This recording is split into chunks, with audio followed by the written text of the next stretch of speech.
મારા મોહતરમ મિત્રો, ભાઈઓ, બહેનો અને પ્યારા બચ્ચાઓ, અસ્સલામુ અલૈકુમ વરહમતુલ્લાહિ વબરકાતુહ.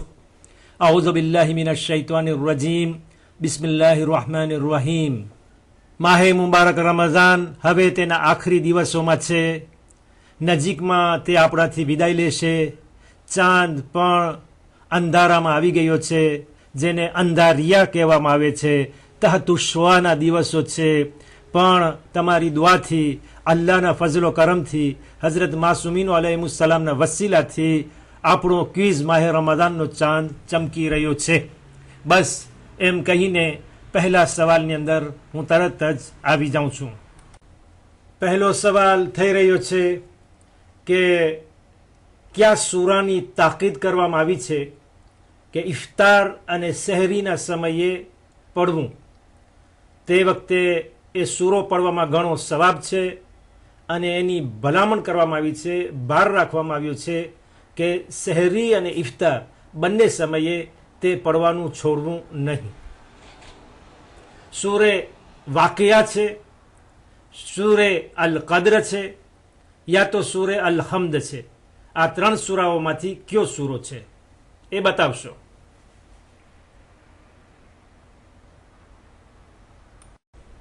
તે સૂરે અલ કદ્ર છે કે જે જવાબ તમે સામે જોઈ રહ્યા છો, અને એ ગોતવાની મુશ્કેલી નહીં પડી હોય, કારણ કે દરેકની આદત હશે કે હર વખત સહેરી અને ઇફતારના સમયે ઓછામાં ઓછું કાંઈ નહીં, બીજી દુઆ નહીં તો સૂરે અલ કદ્રની જરૂર તિલાવત થતી હશે. આયતુલ કુરસી ની બહુ જ ભલામણ કરવામાં આવી છે, એમાં તાકીદ કરવામાં આવી છે અને ઘણી જગ્યાએ પડવાનું કહ્યું છે. તો હવે બીજો સવાલ તમારી સામે આયતુલ કુરસી ઉપર થઈ રહ્યું છે. શિયા સુન્ની બધા મુસલમાનોને ત્યાં આયતુલ કુરસી બહુ જ મશહૂર છે અને સેંકડો એમાં ફાયદાઓ છે. કઈ જગ્યા બતાવું કે જ્યાં એનો પડવાનો વારિદ થયું નથી. કિતાબોની અંદર ઘણી રિવાયતો અને હદીસો મળે છે, પણ તે આયતુલ કુરસી કુરાન શરીફમાં કઈ જગ્યામાં છે? શું સૂરે અલ બકરાની અંદર છે? શું સૂરે આલે ઇમરાનની અંદર છે? યા તો સૂરે અન નિસાની અંદર મળે છે? ત્રણ સૂરાના નામ તમારી સામે પેશ કરવામાં આવ્યા છે.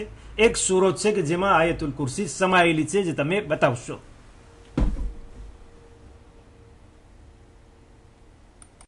આયતુલ કુરસી સૂરે અલ બકરાની અંદર છે. ત્રીજા પારાની શરૂઆતમાં જે મળે છે, આયત નંબર 255, 256 અને 257માં એ સમાયેલી છે. ત્રીજા સવાલમાં એ પૂછવામાં આવી રહ્યું છે, સૂરે સ્વાદ એટલે 38મો સૂરો છે, જેની 12મી આયત છે. એમાં જે કૌમની વાત આવે છે, નૂહની કોમ છે, આદની કોમ છે વગેરે, એની સાથે ફિરૌનનું નામ આવે છે ને કહેવામાં આવ્યું કે વ ફિરઔનો દુલ અવતાદ, એટલે કે એ ફિરૌન કે જે લોમ ઓ પાલ ઓ પિયો ઓ સુપ્લિસ, એટલે કે એવો ફિરૌન કે જે ખિલ્લાવાળો છે. શા માટે આ શબ્દો એના માટે વાપરવામાં આવ્યા છે? શું એટલા માટે કે તે પોતે ખુદા કહેતો હતો, એટલા માટે એમ કહ્યું છે કે લોમ દી સુપ્લિસ? શું એટલા માટે આ શબ્દ એના માટે વાપરવામાં આવ્યો છે કે તે બધે નાના નાના બચ્ચાઓને કતલ કરાવી નાખતો હતો, કારણ કે હઝરત મૂસા અલૈહિસ્સલામ પૈદા ન થાય? એને ખબર હતી કે એક નબી આવવાવાળા છે જે એનો નાશ કરશે, તો એ ચાહતો નહોતો કે કોઈ દીકરો, કોઈ છોકરો દુનિયામાં આવે, પૈદા થાય, અને પૈદા થાય તો એને મારી નાખવામાં આવે, કત્લ કરી નાખવામાં આવે. એટલા માટે. અથવા તો ત્રીજું કારણ એ કે જે માણસોને, પોતાની કોમના માણસોને એવી રીતે એના ઉપર જુલ્મ કરતો હતો, અત્યાચાર કરતો હતો, બેરહેમીની સાથે, દયા વગર બળાત્કાર કરતો હતો પોતાની કોમ ઉપર, કે જેના લીધે અલ્લાહે તેનું નામ દુલ અવતાદ કુરાનની અંદર રાખી દીધું, જે તર્જુમો તમે સામે જોઈ રહ્યા છો. તો હવે ત્રણ કારણોમાંથી કયું કારણ છે એ તમને બતાવવાનું છે.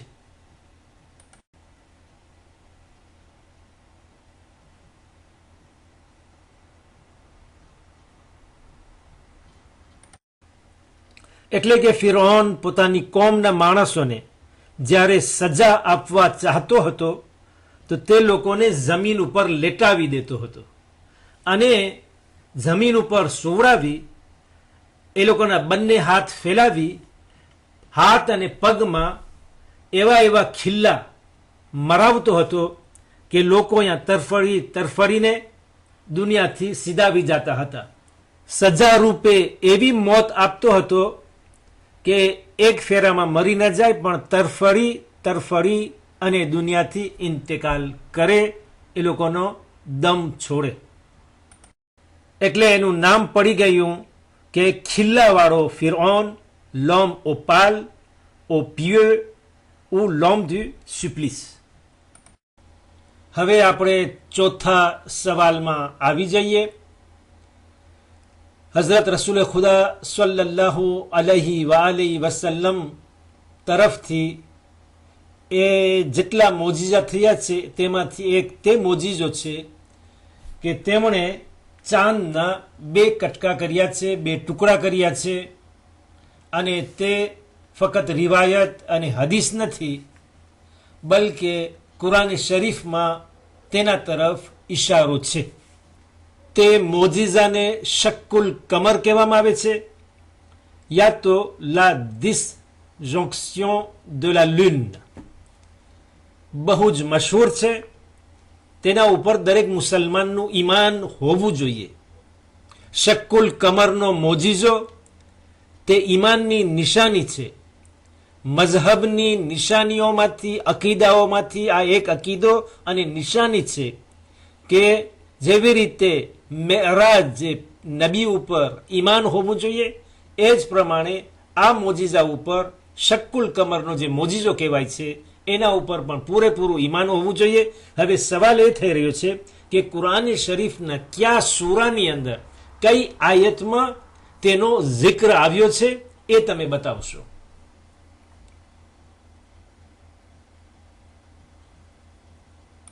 તે સૂરાનું નામ જ અલ કમર છે, એટલે કે ચાંદ, la lune, અને તેની સૌથી પ્રથમ જે આયત છે, પહેલી આયત, તેમાં આ મોજીઝાનો જિક્ર થયો છે.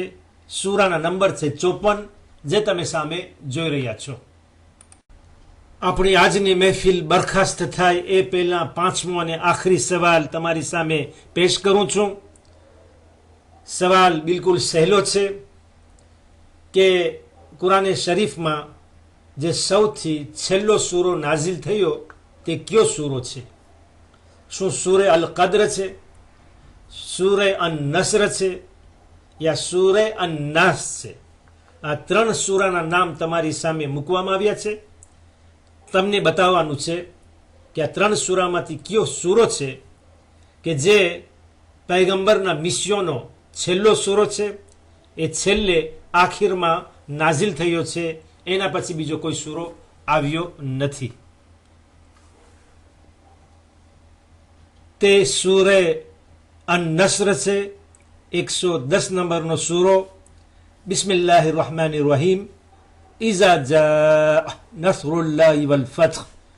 તે આયતથી તે શરૂ થાય છે.